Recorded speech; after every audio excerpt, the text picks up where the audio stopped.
Indeed, it is well with our Lord, and it is well in our soul, and it's well with our soul when the Lord is in us. Sabi nila, payapa ang buhay pag ang Panginoon naghahari sa atin. And for our souls to be well in the Lord, we have to have the courage to change what should be changed. And we should have the serenity to accept what cannot be changed.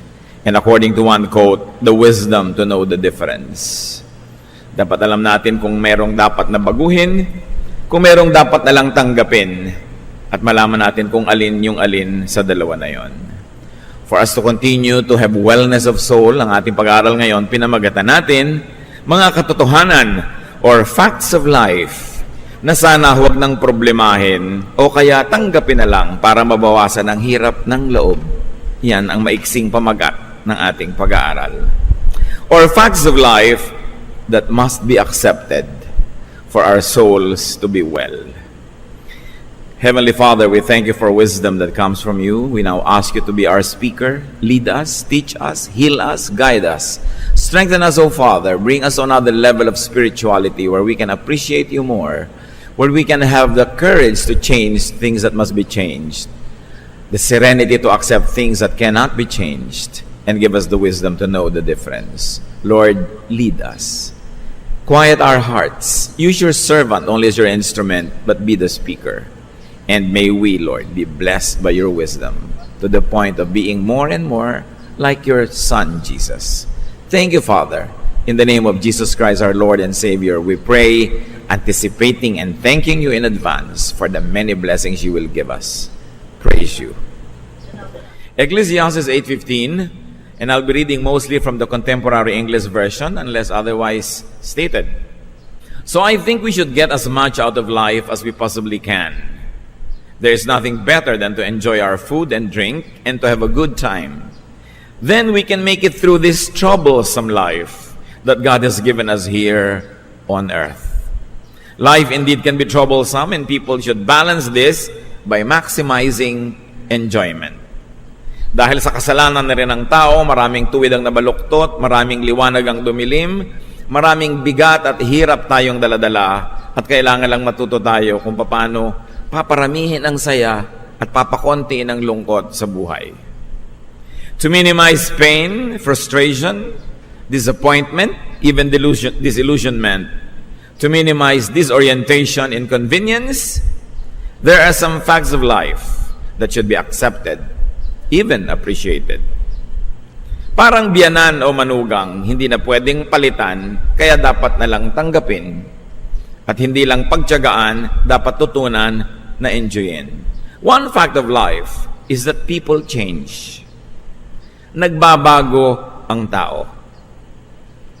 Yung pinakasalan mo 30 years ago, iba na siya ngayon. Yung minahal mo 5 years ago, magbabago yan. 2 Corinthians 3:18, the Lord's Spirit makes us more and more like our glorious Lord. This is a positive spiritual growth because people's spirituality changes. 1 Corinthians 13:11, when we were children, we thought and reasoned as children do, but when we grew up, we quit our childish ways. Sometimes the change is negative, retrogressive, and unwelcome. Hindi lahat ng pagbabago ay pag-asenso. May pagbabagong pag-atras. But one truth remains, people's mentality changes. What else changes with mentality? Perspective, point of view, thoughts, values, tastes, our likes and dislikes. Emotions change, feelings change. So does affection and love. Hence the great leap of faith in marriage. Kaya hindi biro ang pagpapakasal. Sabi ng matatanda, ang pag-aasawa daw hindi parang kaning isusubo, iluluwa akong mapaso. That's why there's a great leap of faith in making vows, even in signing contracts. Kaya naimbento ang mga kontrata. Why were contracts developed and invented? Because people change. Ecclesiastes 5:6, don't let your mouth or your vow get you in trouble. And the Bible admonishes us not to be guarantors, because people that you guarantee change their minds. Their fortunes change, or you change your mind. People fall in love. People fall out of love. Love, closeness, enjoyment in marriage, in family or friendship is sustained despite change and growth only when the individuals concerned grow in the same direction, in the same trajectory and speed. When they stay in the same quadrant or at least in the same half of the plane. So when you travel together with someone in your life, at least if you're both traveling northeast, you're in the same quadrant. If you're both traveling north, you're in the same half of the plane. But if somebody begins to travel southwest and the other northeast, probably another half of the same plane, but not in different quadrants anymore. What if somebody travels north and the other one travels south? That's why people separate ways. Because they can grow in different directions. And that cannot be changed. That we change. Jeremiah 13:23, can people change the color of their skin or can a leopard remove its spots?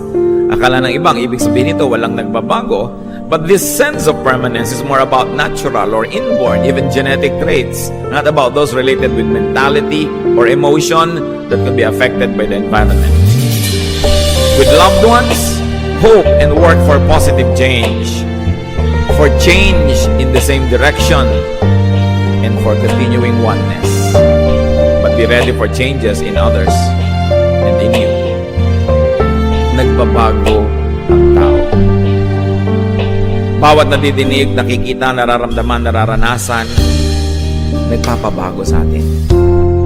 Kaya pag sobrang magkahiwalay ang mag-asawa, magkahiwalay ng kinakain, magkahiwalay ng buhay, magkahiwalay ng lugar, at hindi matibay ang pag-ibig nila at hindi sila parehong sumusuko sa pag-ibig ng Diyos, maaaring magkalayo ang loob. At pag nagkalayo ang loob, kasunod na lang na maglalayo na pati ang kanilang mga buhay. Tinatanggap yan. People change. That's why if you care for somebody very deeply, you try to change in the same direction or trajectory or speed so you don't fork ways. You don't separate ways. Pinagsisikapan yan. Another fact of life is partners can become unfaithful. I don't want to burst the bubbles of those who are newlyweds. Loving or not loving a partner can become unfaithful. Pag may pinapakasalan kayo, umaasa kayo magiging matapat yon at sumusumpa kayo magiging matapat. Pero magbibigay kayo kahit konting puwang sa puso nyo na maaaring madapa, magkamali ang isang tao at maging unfaithful. Most of serious counseling is about unfaithfulness between spouses. Malakay 2:15, don't ever be unfaithful to your wife. Why the abundance of such commands? Kasi nangyayari. What is important is for you to be faithful yourself, because you can control yourself by God's power, but leave some room for your partner's tendency to and capacity for unfaithfulness.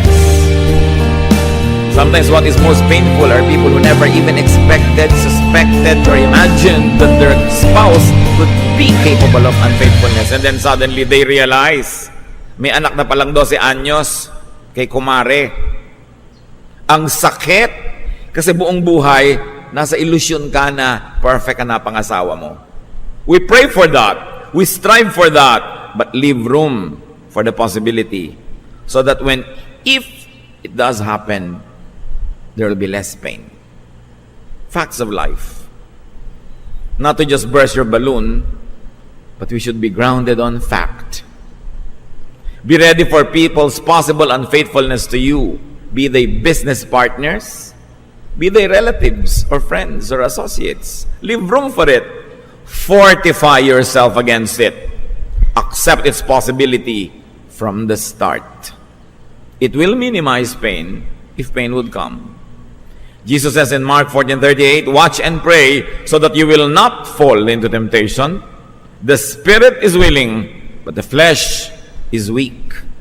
Now this weakness of the flesh must be thought of by those who have to forgive, not those that commit errors. Kung meron kayong partner na nagkasala sa inyo, kayo yung mag-iisip, the flesh is weak. Pero kung kayo nagkakasala, hindi nyo sasabihin sa partner nyo, kasi the flesh is weak, biblical yan, kaya ako naging weak. Don't ever abuse such truths. Another fact of life, people get sick. People age. People die. Maaga pa lang, tanggapin nyo yun. Pag nakahiram kayo ng asawa ng 10, 20, 30 years, tas binawi na ng Panginoon, people die. Huwag kayong magtampo o magalit sa Diyos. Pasalamat kayo, nakahiram kayo kahit saglit. This will happen to your partner, to your child, to your parent, to your friend, to you. And more than most people, spiritual leaders see this more sensitively because we face the cycles of life nearly every day or every week. Somebody is getting born, somebody is dying, somebody is getting well, somebody is becoming worse, somebody is getting married, and next week some people are separating. The cycles of life. Ecclesiastes 3, 1-2, everything on earth has its own time and its season. There is a time for birth and death. That's why it is important to live life to the fullest in its every stage. You allow a child to be a child. You allow a young person to be a young person. Maturity comes later. Let the mature people be mature. Don't force people to fast forward old age. You have all the time in the world to be old. So be young when you're young and allow people to be young. Don't expect them to be adults. Although we teach them and prepare them for adulthood, but you don't steal childhood from children. You allow them. Ecclesiastes 12:1, keep your Creator in mind while you're young. In years to come, you will be burdened down with troubles and say, I don't enjoy life anymore. So enjoy life when you can. Siyempre, para ka mag-enjoy ng life, medyo ka konting masayahin, hindi ka masyadong serious sa mga problema, ang bata-bata, pinapaserious mo na. It will happen whether you like it or not. Darating ang mga hapdi at pait na magpapamature sa ating lahat. Kung hindi pa nangyayari sa mga bata, hayaan nyo muna sila mag-enjoy ng kaunting innocence. Do not deprive them. Live to the fullest when and while you can. And let others live to the fullest when and while they can. Set them free to pursue their dreams, to become the people that God had meant them to be. And it's important to share good times whenever possible, because times are not always that good. You want to go on a picnic, but somebody has a heart attack, somebody becomes paralyzed. You want to go on a trip, but your fortunes change and you suddenly become poor. Dapat marunong tayong sumakay sa panahon. Ecclesiastes 11:9, be cheerful and enjoy life while you are young. Do what you want and find pleasure in what you see, but don't forget that God will judge you for everything you do. It just says, just don't leave God out of the equation, but never neglect to enjoy. Many people like to emphasize the last sentence and scare the young people from becoming young. But it just says, be young, enjoy. Just don't forget that God will hold you to account, so give yourself limits. When you grow old, when you become sick, do not be full of regrets. Enjoy what you may while the time allows you. Another fact of life, fortunes change. Reversals happen. Sabi ni Balagtas, ay bago sa mundo'y sa isang kisap mata, ang tao'y mayroong sukat ipagdusa. Sa isang iglap, pwedeng mapalitan ang lahat sa buhay natin. Isang banggaan sa highway, pwedeng mamatay ang dalawa mong magulang, maibang buhay.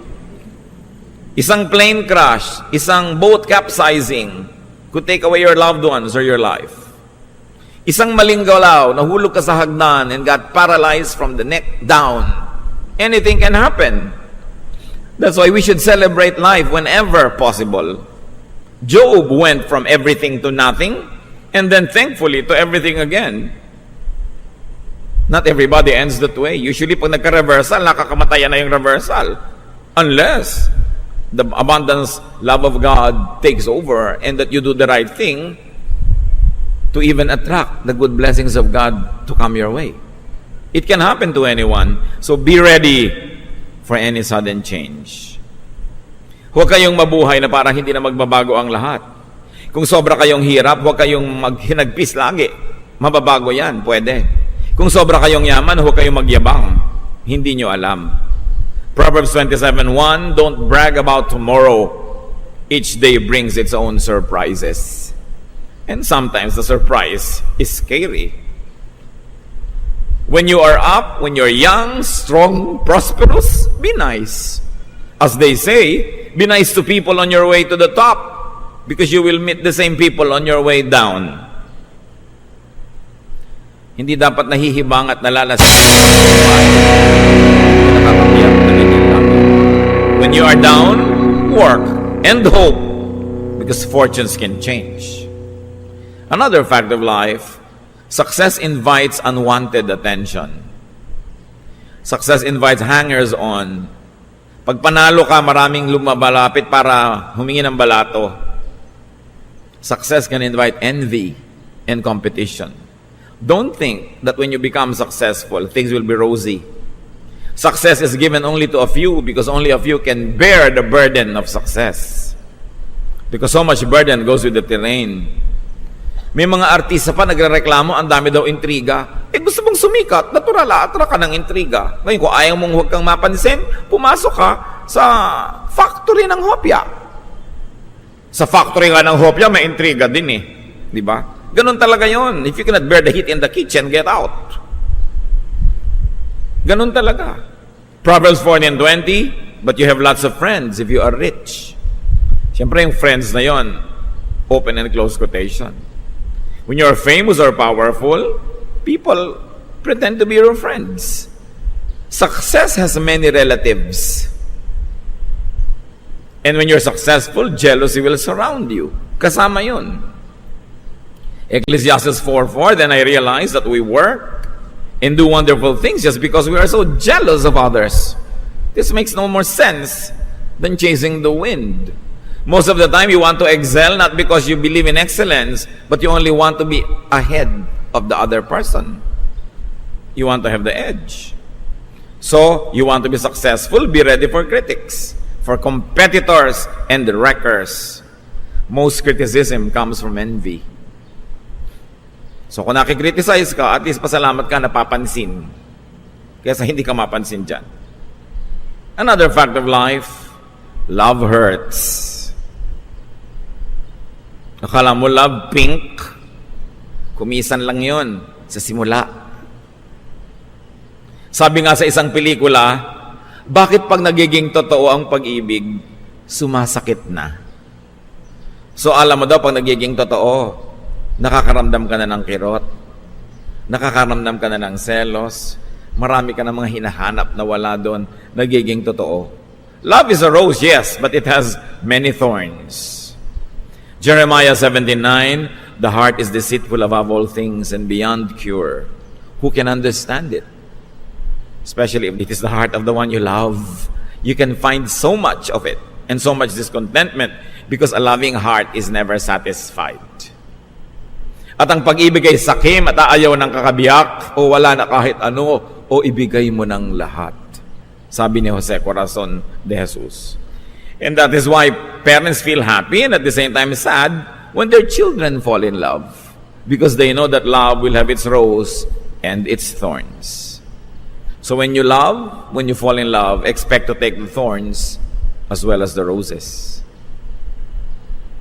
Another fact of life is that only one wins, and it's usually the opponent. Why? Statistics will tell you that the opponent has more chances of winning because there are many. Marami kang kalaban eh. Kaya ang dami ng chance na hindi ikaw yung mananalo. So you work, pray, and hope for victory, but be ready for defeat. That's why you have school contests. You have little leagues. You know what those small contests are for? For us to practice in defeat. To practice for defeat. Kaya mga bata, ang mga young people, pinapasali natin sa maraming contest, hindi para sila laging manalo, para masanay silang matalo. Dahil maraming talo sa buhay. Hindi laging panalo. Ngayon, kung natalo ka, nagpo-protest ka na. Your little kid does not win in a declamation contest and you go to court. You call every teacher demon and you raise hell in the school. You are teaching your child not to accept defeat. We make children go to contest, prepare them so that they could win, but also prepare them that they might not win because chances are they won't. And when they can accept defeat graciously, learn it, improve upon it, build upon it, then you are making a good person. You are developing character. You cannot always win. It's a fact of life. Dapat sinasanay. That's also why most of the time we allow our children to have pets. Because the lifespan of pets is much shorter than our own lifespan. And so if nature would take its course, the pet would die ahead of our children, and our children gets their practice in bereavement because people die. Nagpa-practice tayo sa mga pets. Hindi nyo naman papatayin yung pet para kayo mag-ensayo, no? Pero ang mahalaga, sinasanay natin. 1 Corinthians 9:24, you know that many runners enter a race, and only one of them wins the prize. Spiritually, so run to win. In any contest, run to win. But if you don't win, ask yourself why. Improve on your craft. Congratulate the winner. Celebrate the victory, even if it's not yours. Because it's human achievement, and therefore it is for God's glory. Another fact of life, most attempts fail at first. Bihira naman na first attempt mo, panalo ka na. Konti lang ang sa golf, hole in one. Alam niyo ang goal ng golf? Paluin yung bola at pa-shootin doon sa butas. Pero nakakita na kami, isang palo lang, nag-shoot agad, yun ang hole in one. Bihirang-bihira yun, kaya binibigyan yun ng award. Bihira yun. Madalas, tumirik na yung araw, nasunog na yung balat mo, hindi pa nagsushoot.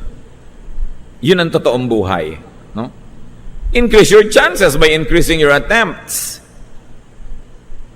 Increase your chances by working more. But when it does not work, ganun talaga buhay. Sabi ng Pranses, c'est la vie. Sabi ng mga Aleman, so ist das Leben. That's life. Ganyan talaga. Ecclesiastes 11:6, sow your seed in the morning, and at evening let your hands not be idle, for you do not know which will succeed, whether this or that, or whether both will do equally well. Kung gusto nyong marami ang pagkakataong magtagumpay, marami ang pagsisikap na gawin nyo. Gusto nyo marami kayong tubuin, marami dapat ang pamumuhunan. Gusto nyo maraming anihin, marami dapat itanim. Kasi hindi nyo alam kung alin ang tutubo, alin yung mamumunga, alin ang magkiklik. You never know. That's why don't put all of your eggs in one basket. Or if you do, watch that basket. Kasi inilagay nyo na doon lahat. Kahit sa pag-ibig, huwag nyo inilalagay lahat sa isang tao lang. Dahil paano kung bigla nagtaksil? Hahanapin nyo si Basilio. Huhulihin nyo ang sawa sa lumang simboryo. Anong gagawin nyo? Tatalong kayo sa Pasig, mahuhuli kayo dahil madadagdagan ng pollution. Kailangan handa ang loob. Ecclesiastes 10:10, if the axe is dull and its edge unsharpened, more strength is needed, but skill will bring success. So gusto mo ng mas maraming chances to succeed? Work harder. Work smarter. Do more. Pero for now, may mga katotohanang mainam tanggapin na lang para matahimik. Lalo't tapos na. Mga mag-asawa, kung nagkamali ang asawa ninyo, tapos na, ibaon nyo na. Tapos na eh. Hindi na nababago ang nakaraan. Ang nababago na lang attitude. Para tayo sumaya, gumawa kayo ng paraan. Hope for the best, but be ready for the worst. At huwag makipagtunggali sa facts of life. Do not contend with facts of life. Accept them. You'll be happier. With God's grace and power, you will be able not only to survive, but also to be victorious. And adjust. Adjust to any situation you're in. God has given man great resilience. Hindi natin kayang sukatin ang lalim ng pwede nating sisirin, taas ng pwede nating liparin, lawak ng pwede nating puntahan. Huwag niyong lilimitahan ng Diyos. Ano man ang kalagayan nyo ngayon, baguhin nyo kung hindi nyo gusto. Kung hindi nyo mabago, tanggapin nyo and build upon it. Get on with life. Live life to the full. Sabi ng Panginoon sa John 10:10, I came that they may have life and have it to the full. And Philippians 4:13 says, I can do anything through Christ who gives me strength. So you can change what needs to be changed, and you can accept what cannot be changed. Accept these facts of life and live more happily. And when you're happier, you make more people happy, and you glorify God more. Dear God, thank you that we have you. Thank you that because of you we can have peace. Because of your enablement, we can change the things that we should change. Through your wisdom, we can recognize what needs to be changed and what needs to be accepted. And by your power, O God, we can accept what we cannot change. Teach us to adjust. Teach us to complain less and less. And to celebrate life, to look for things that need to be celebrated and not focus on the things that are not there. Lord, as we continue to enjoy the life that you lend to us, allow us to glorify you with fruitfulness, with good deeds, and with happiness, not complaints. Teach us to strive to be happy. Father, we thank you in the name of your Son, Jesus. Let's continue in the spirit of prayer. Bow your heads before the Lord in silence and ask God for more personal guidance, enablement, correction, and healing to accept the facts of life. Lord, in silence, speak to each one of us according to our circumstance.